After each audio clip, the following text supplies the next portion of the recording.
जिसे धारण किया जाए उसका नाम धर्म हुआ करता है। धर्म मात्र सुनने की वस्तु नहीं होती, धर्म मात्र कहने की वस्तु नहीं होती, बल्कि धर्म तो धारण करने की वस्तु होती है। जिसे धारण किया जाए सो वह धर्म है। धर्म वक्तव्य का नहीं, कर्तव्य का विषय है।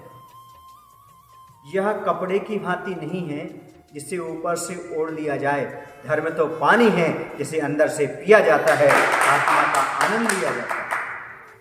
धर्म मनुष्य की विचारधारा को परिवर्तित करता है, लेकिन जब वह उसके अंदर आत्मसात हो जाए तभी वह उसकी विचारधारा को, दृष्टिकोण को बदलने में सहायक होता है। धर्म जब तक व्यवहार में नहीं आता तब तक वह मात्र परिभाषा बनकर के रह जाता है, लेकिन यदि वह हमारे जीवन में अमल आ जाए तो वही हमारा व्यवहारिक धर्म बनकर के और जीवन जीने की शिक्षा दे जाया करता है। एक कहानी है, भारत देश में ही एक कोई महानगर में प्रदर्शनी लगी हुई थी और उस प्रदर्शनी में बहुत सारे लोग आया करते थे, अच्छी अच्छी वस्तुएं देख कर के खरीद करके ले जाया करते थे। एक संभ्रांत नागरिक उस प्रदर्शनी में प्रवेश किया।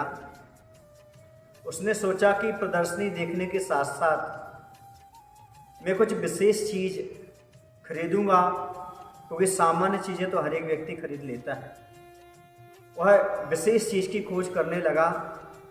कहीं वस्त्राभूषण दिखाई दे रहे थे, कहीं खिलौने दिखाई दे रहे थे, कहीं गृहस्थी का सामान दिखाई दे रहा था, कहीं और अन्य चीज़ें दिखाई दे रही थी। लेकिन उसे दिखाई दिया कि एक कोई शिल्पकार है, मूर्तिकार है, वह बहुत सुंदर सुंदर मूर्तियां रखे हुए हैं। सामने वह 3 मूर्तियां रखे हुए था, लेकिन आश्चर्य की बात यह है तीनों मूर्तियां देखने में एक सी लग रही थी, कोई भी अंतर नहीं था। लेकिन एक की कीमत मात्र 500 रुपये थी एक मूर्ति की, दूसरी मूर्ति की कीमत जो थी वो 5000 थी और तीसरी की 50,000 थी। उसने जाकर के पूछा, भाई ये मूर्तियां का दाम कितना है? उसने कहा पहली मूर्ति का 500 रुपये, दूसरी का 5000 रुपये, तीसरी का 50,000 रुपये। उसने कहा भाई देखने में एक सी मूर्तियां हैं, आकार एक सा है, लेकिन हमें ये बता दीजिएगा आप इनका दाम अलग अलग क्यों बता रहे हैं? बोले यही तो विशेषता है, इन्हें मात्र मैं जानता हूँ, आप नहीं जान सकते। बाहर से देखने में ये तीनों मूर्तियां लग रही हैं, लेकिन अंदर इनकी परिणति में बहुत अंतर है, इनकी व्यवस्था में बहुत अंतर है। उसने कहा भाई क्या व्यवस्था है?